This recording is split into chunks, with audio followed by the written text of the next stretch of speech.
Good evening. It's more than fantastic to be here at not only Miami's greatest bookstore, but one of the greatest bookstores in the U.S. Books and books all over South Florida and the islands. My name is Mary Luft. I'm the director of Tigertail Productions, and tonight you are in for an astounding, rare treat where you can experience the work of teen poets, WordSpeak, and they have been to national competitions around the nation. This last year they were in Chicago, and this is a team that has made it to the finals every single year. How many years, Teo? 4 years? Going on 5? 7 years. Okay.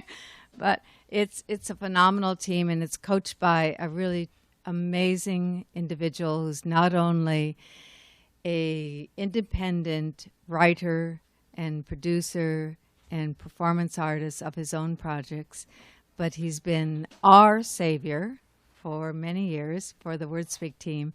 And Teo, it's your show.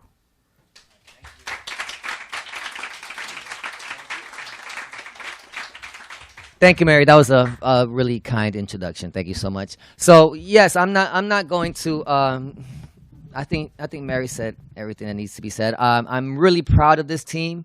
It seems like every year the teams get better and better and better. The ones that stick around, that have been around for 2 or 3 years, they mentor and help the newbies, the rookies. And then that cycle continues, and it's been continuing now for 7 years. They become mentors of the younger writers.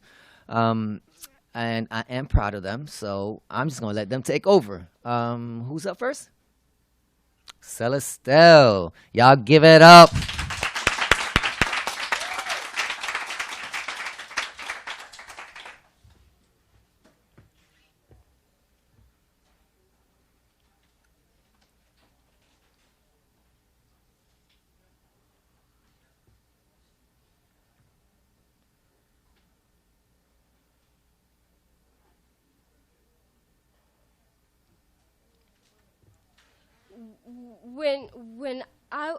When I was little, there was a girl. They said that she thought differently. Well, I think differently too. They called her gifted and labeled me autistic, but when my father dreamt me up, he put a village in my body, lodged a tribe into my lungs, and now there are people gathering in my bloodstreams, bowing at the gate in my chest. Lay your fingers on my wrist, you can feel them praying. The people who inhabit me do not try to shape my environment, they simply adapt.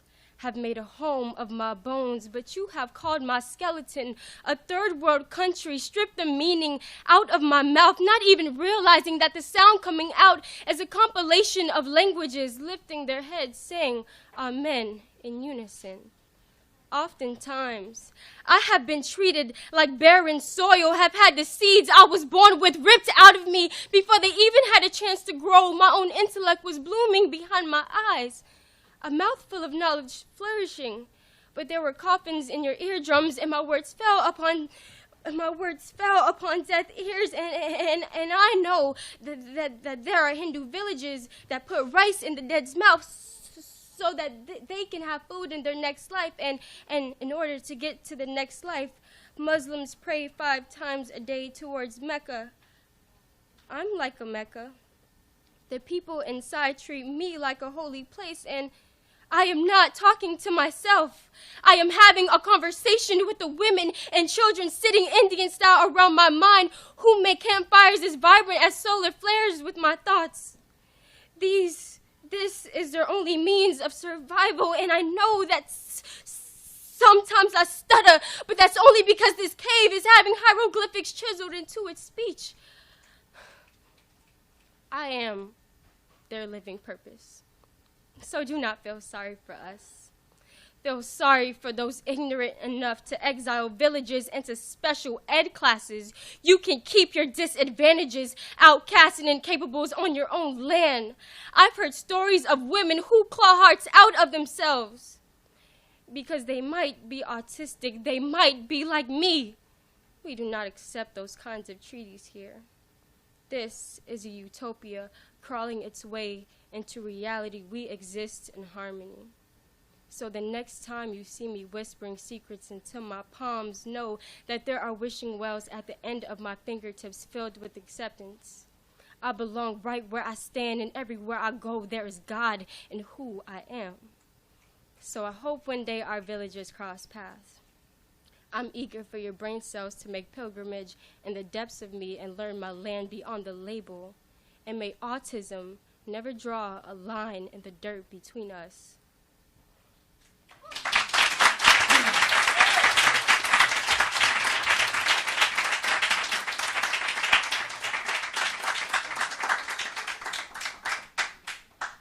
Make sure that this mic is on. Are two of you coming up now? Yeah. Okay. So I'm not gonna come up in between every single one of you guys. We're just gonna keep it moving. But yes, this is not your average poetry reading. So if you feel moved, like if you were in church, you can express that. Yes. You're gonna share a mic? Well, actually, we need to stream it. This one is going. Oh, it's fine if they share the mic. Okay, cool. All right, here we go. Do it.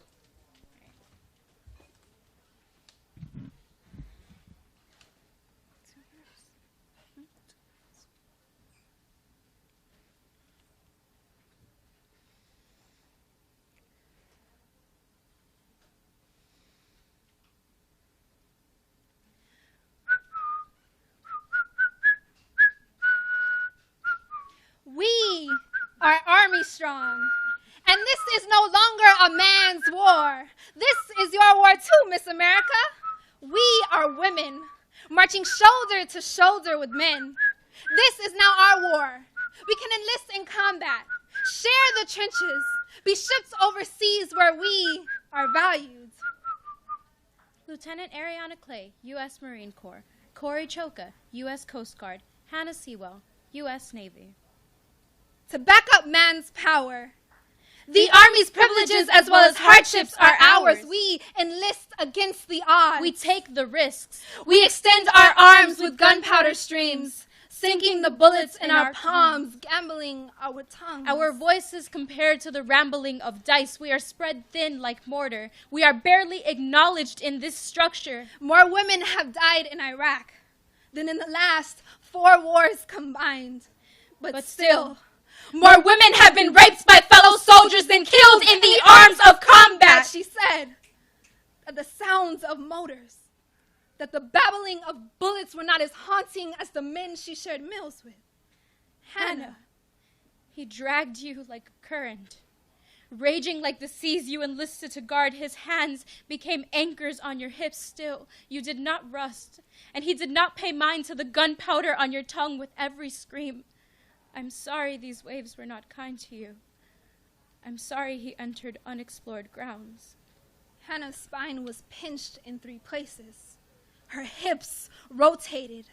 Injury sustained in battle when a man is trained to kill for his country and invades the city sunken between her legs. It is war. It is illegal occupation. It is terrorism. It is violence. He leaves her as a burnt atlas.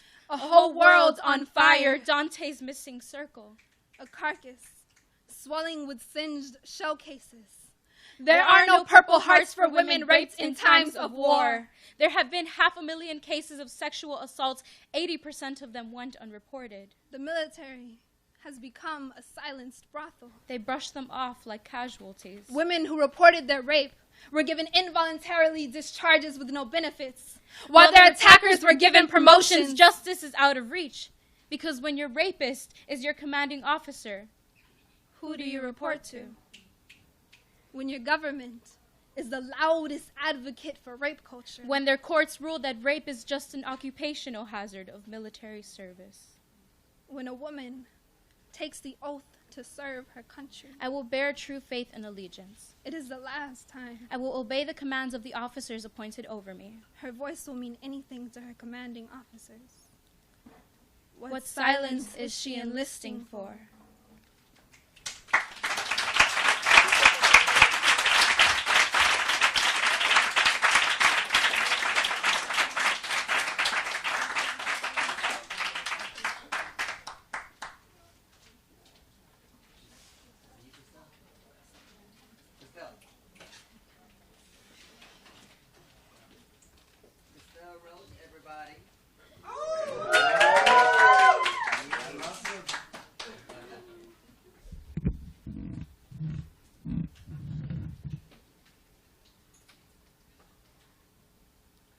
Gold miners believe potions made from albinos butchered in the street will make them wealthy. Fishermen scalp young albino children, twine their hair into their nets, and hope for a big catch that will make them rich. Albinos in Tanzania, Africa, are not believed to die. They simply disappear.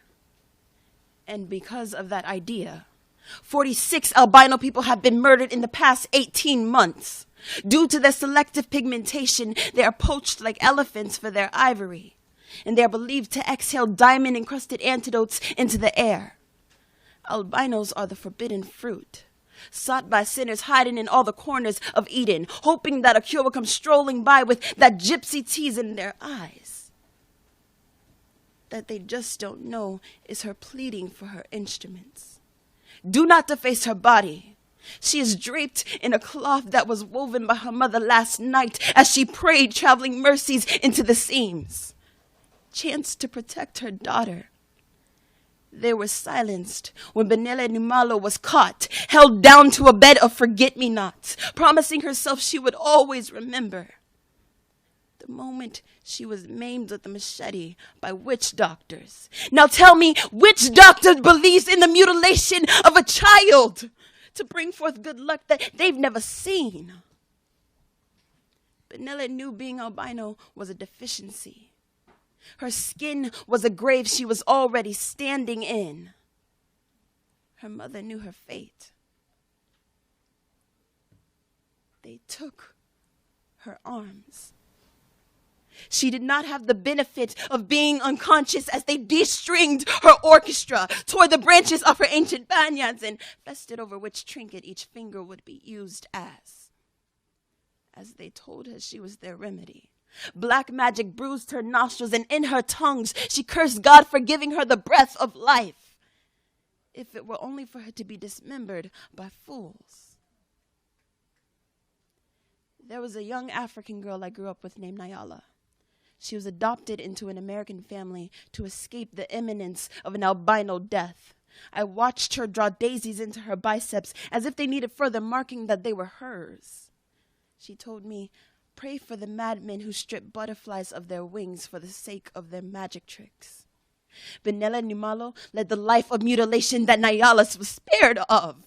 But Benele's skin does not scatter off any diseases. Don't touch her. There is no elixir between her legs that can cure anyone of their sin. God did not corrupt her body with your sanctification, and she was not raised to perform any alchemy, so she cannot grow gold in your pants. She is not a black market solution. So take down her fingers hanging from wind chimes, because it does not bring good luck. It leaves a young girl wondering how to make use of the rest of her before you take that too.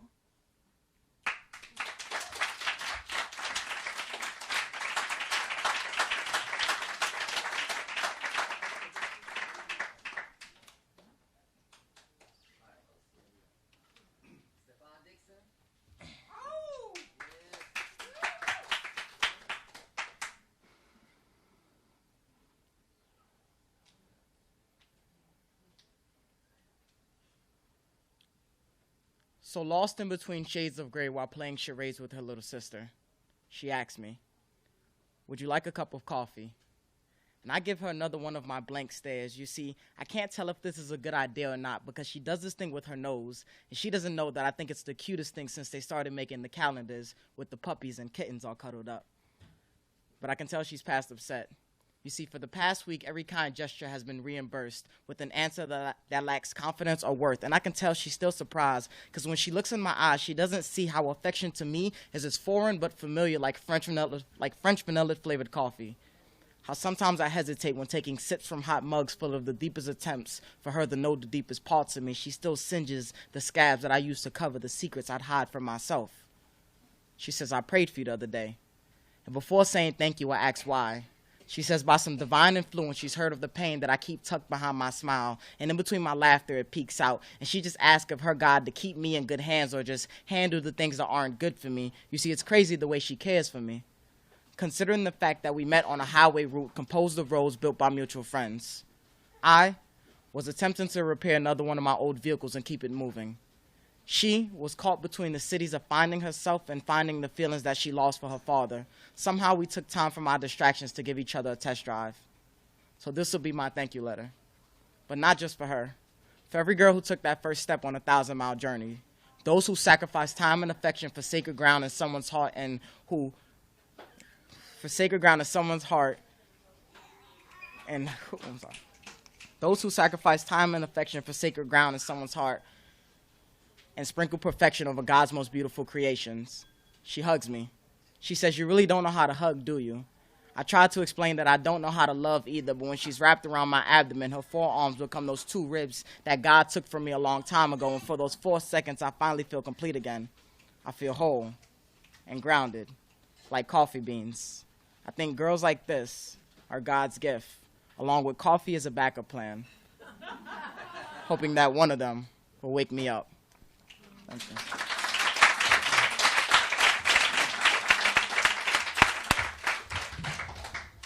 So I'm gonna ask. First, I would like to introduce my assistant coach for last year's team, which is this team, Gio Garcet. Stand up. And I want to introduce next year's assistant coach, Rudy Goblin, who's in the back there. Worked with Rudy for a long time. He's in my performance company. Gio, can you do a piece for us? You got something that? Sure. Go for it. Gio Garcet, y'all.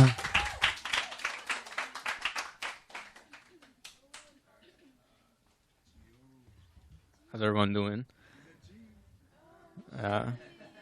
How's everyone doing? Y'all can answer back. Hey, how you doing? I wasn't really whatever. I wasn't really expecting it. I don't know. I could read something short. I usually don't read off things. I usually have things memorized, but I haven't really been what'd you call it? I don't have it. It's not in here, and I don't have it memorized. What love poem? What are you talking about?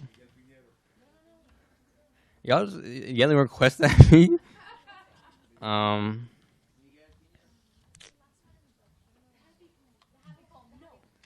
Do the happy poem. I'm gonna do this one because like I wanted to read it, and yeah.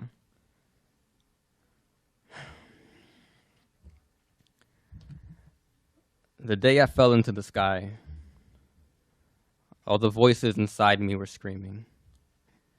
The flower petals withered, and 21 grams leaked slowly out of my eyes. My skin was a casket, and it soaked in scarlet sea. I was left to drown in the waves spilling from the halos burned into my flesh, and everything became watercolor, and the beauty blurred until it was all black. I was a fading song laid on the floor, and I've met so many floors, made of tile, made of concrete. There are monsters swaying through these streets, hidden beneath the cloth of nights, bathing in blue and red beacons. They are children of their flag. My country has domestic terrorism washing its roads, backward beasts slaughtering the people they are sworn to protect. There was funeral music crawling out the voice box of a police chief behind closed doors, instructing animals to harass black and Latino boys. Shake us, remind us where we stand. You are prisoner for the disease covering you, for the ethnicity that stand like castles in our face. They rush to teach us this skin is inferior. They colored us criminal. This skin is probable cause. This skin is weapon. Power will turn men into tyrants. A badge will turn men into tyrants.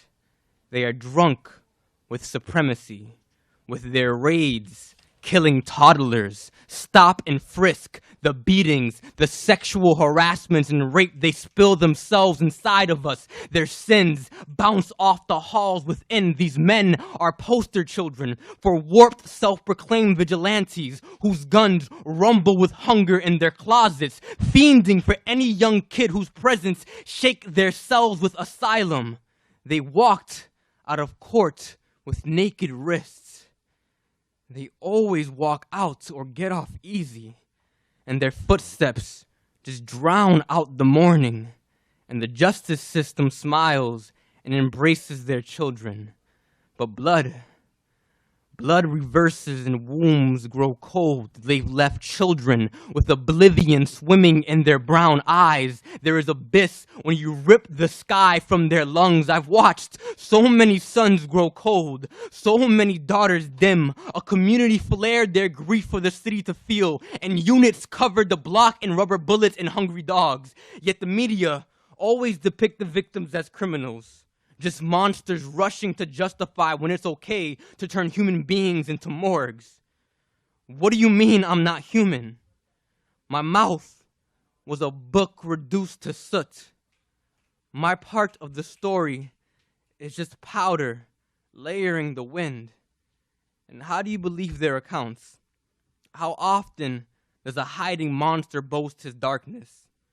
Fiascos slither out their mouths. Statements and news articles hold the confusion circuses. So many times things are twisted and folded into unknown, but I know I've had 1,000 names and I've died 1,000 deaths. Their fire has carved black holes in my lungs in White Plains. There was a gun show in an Anaheim parking lot. 5 pistols showed their face for every son I had. Wedding bells rusted. Flatbush lost another rose. My blood began to fill the lines between the tiles in my grandmother's bathroom. I was filled with smoldering tunnels in front of my 2 daughters. Another plainclothes guardian guided a bullet to my head, and all the light splashed into the Chicago air. When my organs were crumbled into breathlessness, every dream became a whisper, stumbling into void. I had dreams. I just needed the time to grow before my anatomy was condensed into fiction. Thank you.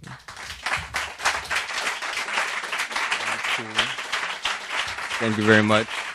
Should I introduce the next person coming up? Who's coming up? Give it up for the next 2 people coming up. Give it up for Sam and Christelle. My bad.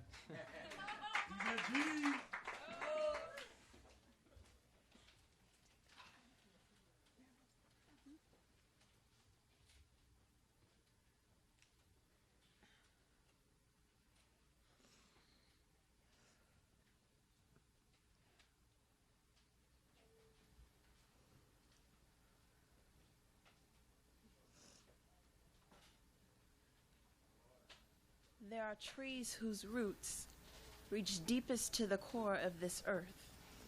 At the lightest breeze, you can hear their voice, writing scriptures in the wind. There is a people who filled their lungs with earth, and exhale singed worship their ribs like gates to ancient ceremonies.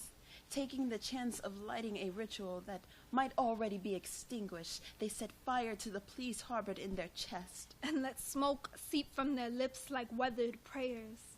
The Oglala Lakota Nation has been straining to breathe through the wounds inflicted on their people. 150 years of broken treaties still lingers on their land.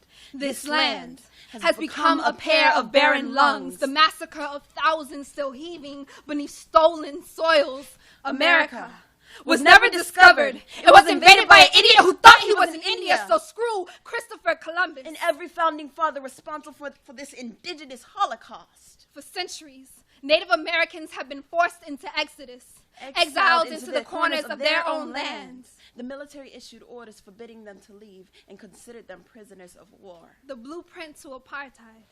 The textbook definition of a concentration camp, but they called them reservations. They took their children and placed them in Indian boarding schools, where their culture was peeled from their skin and desecrated, where they shook the language out of their bones, stripped entire worlds from their hands when they took their native names.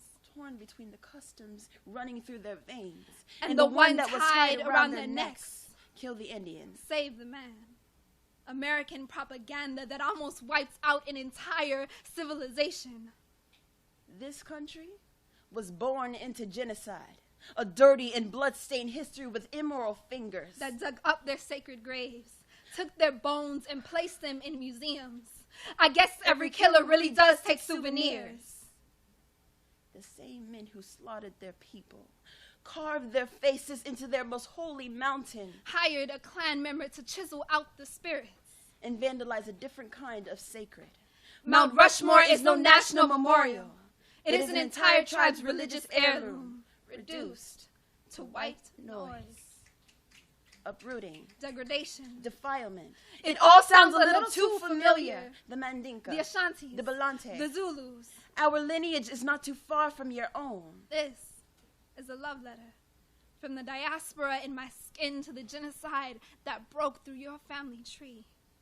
I know what it is like to have your name buried in the callousness of English. I know what it is like to have the color of your skin painted and staged by idiots.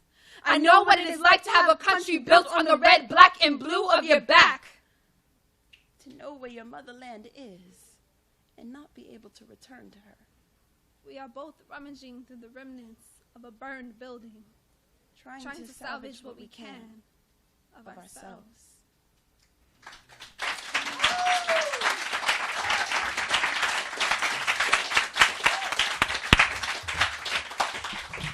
So in case you're not used to seeing 2, 3, or 4 poets come up at the same time and do one piece together, these are team pieces, and actually they're used. They're quite popular in competition, in spoken word competition, and so they all write.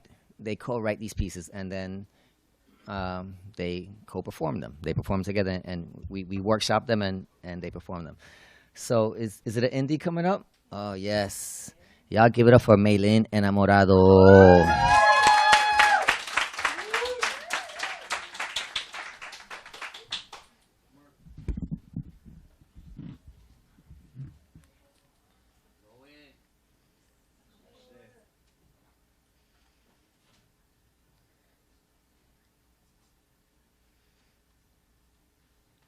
Day 10.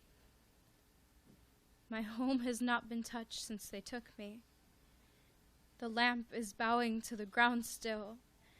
Its shattered mane is shining on the hardwoods. I listen to them creak in pain. I know what it's like to creak when stepped on now. Day 9. I can hear their steps approaching, their keys dangling from their belts. Michael is still sobbing out, "I'm sorry," and I am torn between thank you and go to hell. The priest walks in, rosary beating his chest. "Congratulations, my child. You're cured. You can go home now." Day 8. When your body is stimulated, prompted for arousal, it will often respond, become lubricated and flushed, even if you did not want it. Did I not want this? Day 7. I wake up, and Michael is straddling my waist naked. "What are you doing? Get off me! I'm sorry, I have to do this. If they see this, they'll let us go. I'm sorry, I have to get out. Michael, no, please!" He invades me then, muffles my cries with his quaint lips. I go limp. Day 6. My skin is watercolor spilling over the edge, purple, blue, yellow. This is beautiful, they say. Sexy, even. Signs of submission to attract real men. But I am not beautiful this way. I am not sexy. I am just watercolor spilling over the edge. This is canvas. Do not paint me. Day 5. I am still strapped to a table when a nurse walks in to tend the ardent scratches on my hips. "Jesus Christ, how old are you?" 19. "Well, better they send you to gay camp now, I guess. They can fix you sooner." "I don't need to be fixed." "Yes, you do." Day 4. Men smell like cremation. Men taste like soot. Day 3. I've been given a room to share with this guy who's also sick. Michael. He's the first kind face I've seen since arriving. Day 2. Homosexuality is an abomination. It is a demon inside you. It is keeping you from the kingdom and tying you to hell. Here, you will be deprogrammed, taught to desire men the way you do women, cleansed of your sins. Well, if these are demons behind my eyes, let them swarm. Day 1. I was sleeping when the men came, dreaming of 2 dresses at the altar, and they dragged me through the hardwoods, shattered the lamp as they did my parents, watched from the doorframe. Lips wired thin, faces stoic, like Walder's masks, and the floors creak. I burn.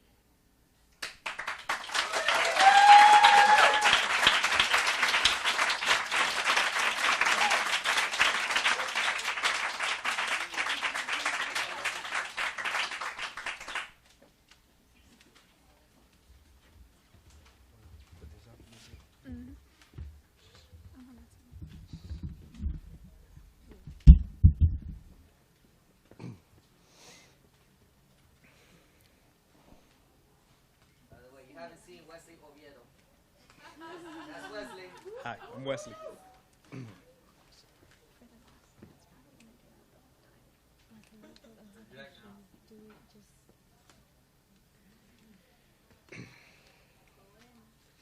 They haven't performed these poems since August.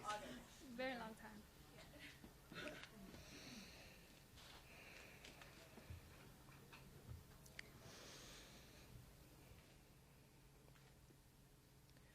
We run a smooth operation here. We on every corner. I make so much cheese, I got more Parmesan than Papa John's. Yeah, boy, it's a category 5 when I hop up in the club. The country club. And what you got? Bank of America? We got America in our pockets, son. Our clients range from the drugstore cowboys to the CEOs. We keep them coming.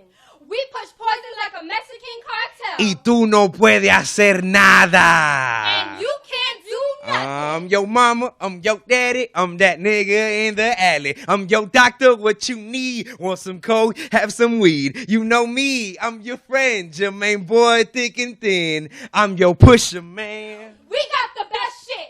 FDA approved. With more than 50 million people using our dope, we hook more junkies than cocaine and heroin combined. We're running your local drug dealers out of business. It's the same dope. Just a different dealer. We cooked up a way to sell narcotics in every corner pharmacy. Because your body can't tell the difference between a $5 fix and oxycodone. Or Vicodin. Or Demerol. It's all synthetic heroin anyway, so we know you'll be back for more.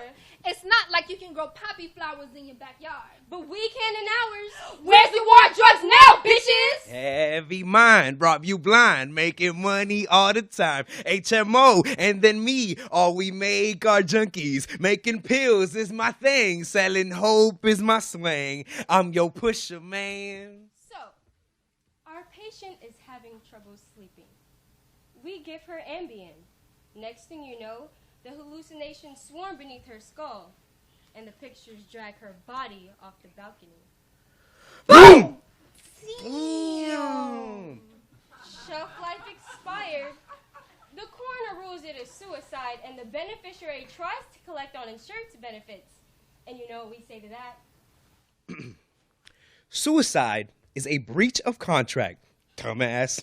Has anyone in your family suffered from a stroke after taking Abilify? You're welcome! Want to knock that horrible smoking habit? Try Chantix. Side effects include hostile behavior, agitation, vivid, unusual, or strange dreams. Are you having strange dreams? Feeling depressed? Depression hurts, but Cymbalta can help. Side effects do include worsened depression, thoughts of suicide, liver problems, yellowing of the skin and eyes, constipation. Suffering from constipation? We've got Amidiza. Side effects include diarrhea. Oh, the list goes on and on. You should admire us. At least we put warning labels in our prescription bottles. Shit. Bitch, please. McDonald's don't even tell you what they put in them chicken nuggets. I'm your seller, you're my buyer, codeine get you higher. I'm your doctor till the end, pop a pill and be in. So right now you will see a prescription from me. I'm your pusher man.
I've been dancing with the ghost in my head.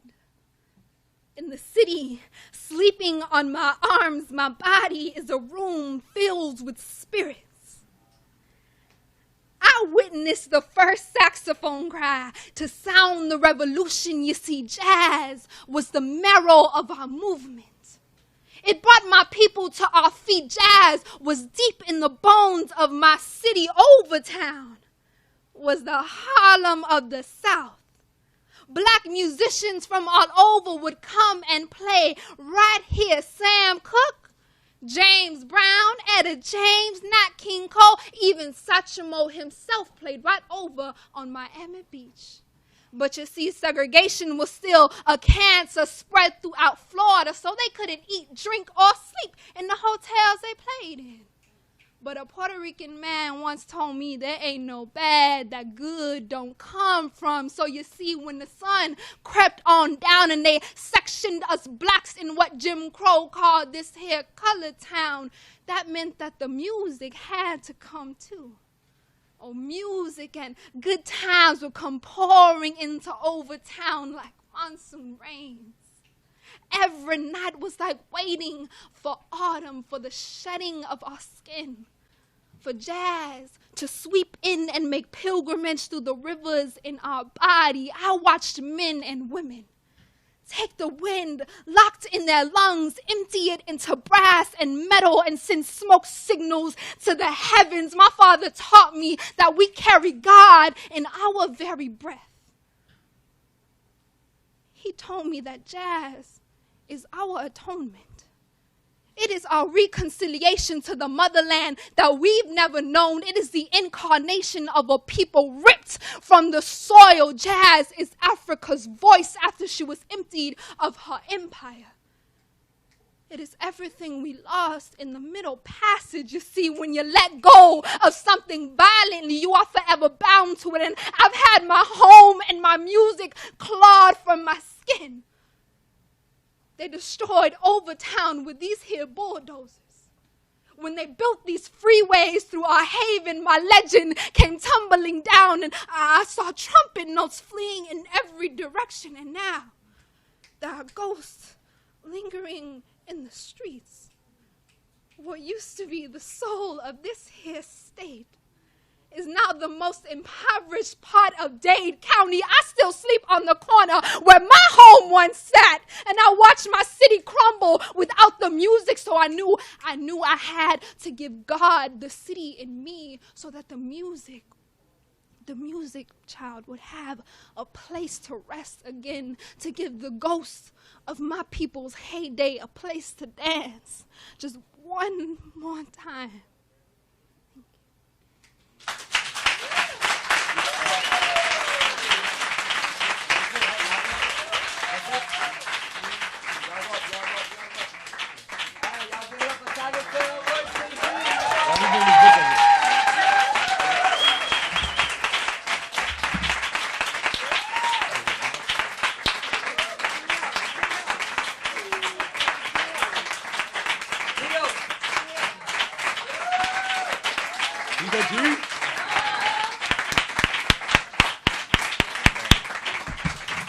So thank you so much. So we have a few minutes for Q&A. So feel free to ask any questions you would like of the team. Oh yeah, use that. To the mic, that'd be great. Who's got a question? Don't be shy.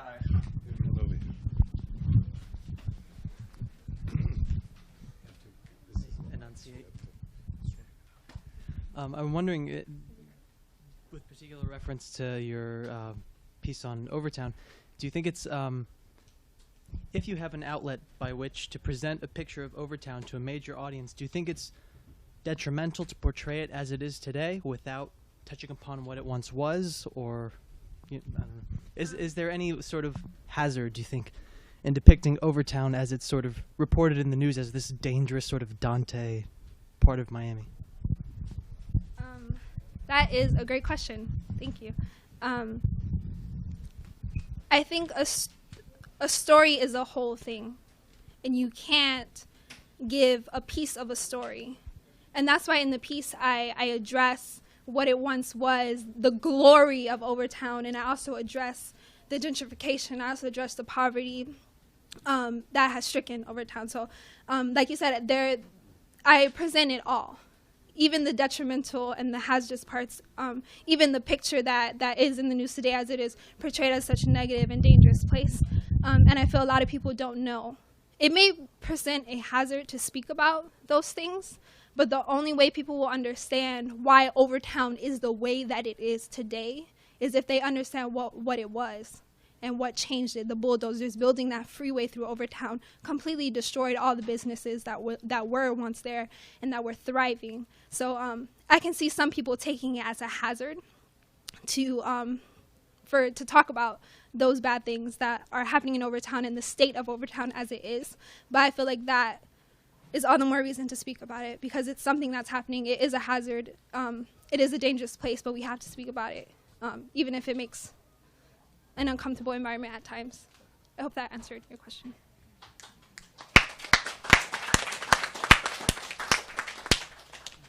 I'm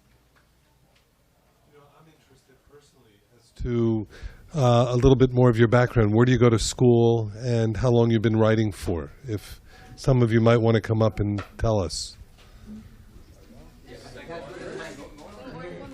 Yeah. My name is Christelle Roach. I go to Miami Arts Charter School and study creative writing, along with some of the other teen poets. Yeah. My name is Stefan Dixon. I go to Design and Architecture Senior High, and I've been writing for about 2 years now. My name is Wesley Oviedo, and I also go to Miami Arts Charter. I'm in the drama program, but I've been writing for about a year now also. My name is Samantha Turner. I am a third year at the University of Florida, and I've been writing since I was young, but it got like real serious when I was in high school. So. And she just aged out from the team, by the way. She just. Bye, Sam. She can't come back next week. Yeah. Yeah, so absolutely. We'll make her come back and play with us. My name is Maylin Enamorado. I go to Miami Arts Charter. I've been there for like forever, so like 5 years. I've been writing for 5 years, and this is my second year on the team, and hopefully third next summer. Hello, everybody. I'm Celeste Webster. I'm a senior at Miami Lakes Tech, and I've been writing since middle school, and this is my first year on the team, and I love it. I'm not she has a question.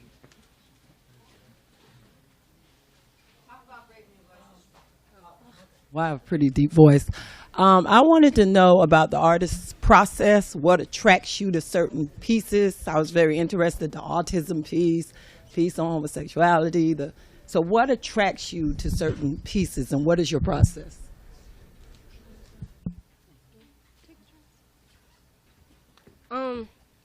I don't know. Sometimes, like, something will come to you, and like the spirit of something will come to you.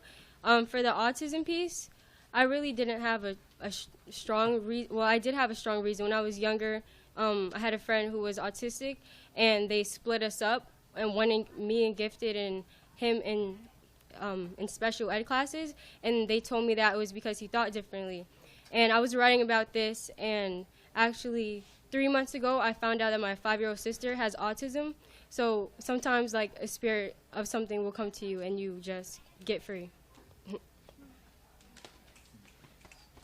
Well, Teo taught us to research a lot for our pieces, which has been really good because you really have an understanding of what you're talking about.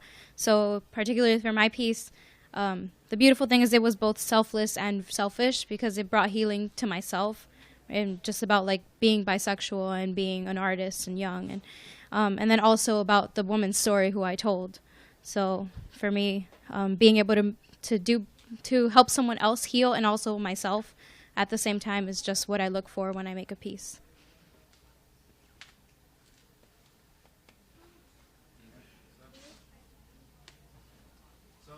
I'm interested in the collaboration process, and I know there were a couple of you who did pieces together, but maybe we can direct the question to the Push-A-Man team. So do you come up with the idea together generally? Like, do you decide we're going to collaborate, and then do you bounce ideas around, or does it start with someone's idea and then the others join? Or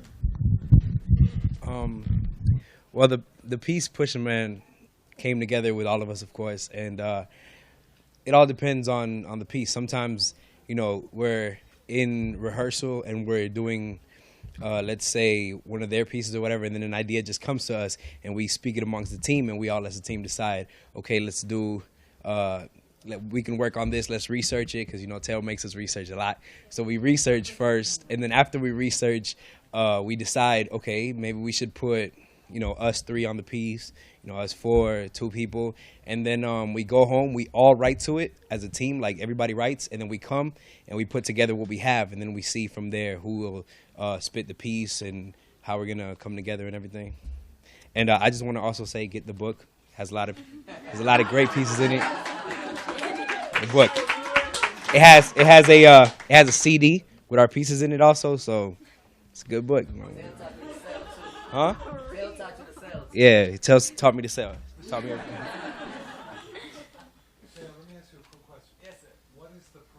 The competition, if you can talk about that a little bit.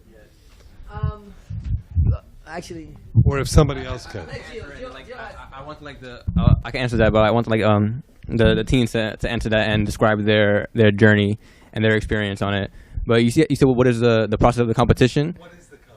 It's so like 50 teams roughly from around the globe pretty much come to a city, and we compete, and as well as it's a festival as well to celebrate the art. Yeah, it's called Brave New Voices. You guys can look it up on YouTube. You can look it up, and they have a website. And it had a stint with HBO for a couple years, and you can find like the videos online as well. But it's a festival competition, and like made up of like 50 teams, like I said, from all around the world. They're teams from like Cape Town came. We've had Guam come. We've had Leeds, UK come. It's like, and it's a really good safe space for like young kids from 13 to 19 to express themselves. And it's crazy because like we have kids from Miami here that meet kids from Leeds. Like when will that ever happen ever? Like without like this like mecca for like people to go to and collaborate. But mainly it's like about the festival, and then the competition comes like to bring everybody together and like it's like sports, I guess. Like Taylor likes to call it like the Olympics of spoken word or poetry, and like it's like a playoff game. Like the playoffs, like it's in the brackets. This year is next year. Well, yeah, the next one's gonna be in Philadelphia.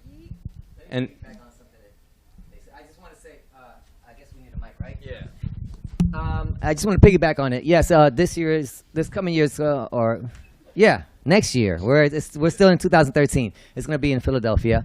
I just wanted to add that Youth Speaks is the organization that produces Brave New Voices. And I also wanted to say something about the 50 teams. I forgot what it was right now, but yes. Oh, it's a lot of love between all the teams. It's really a competition, but they really do not emphasize. They really try to take the focus off of the competition, because there's something that they like to say, and it's not about the points. It's about the poetry. So I think that's really important too.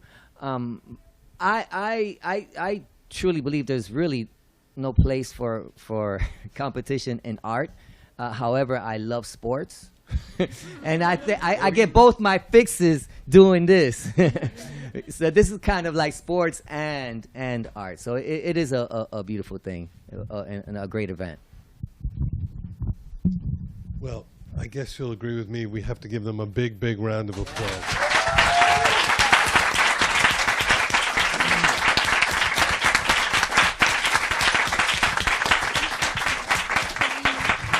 Thank you, and best of luck as you go forward into your careers.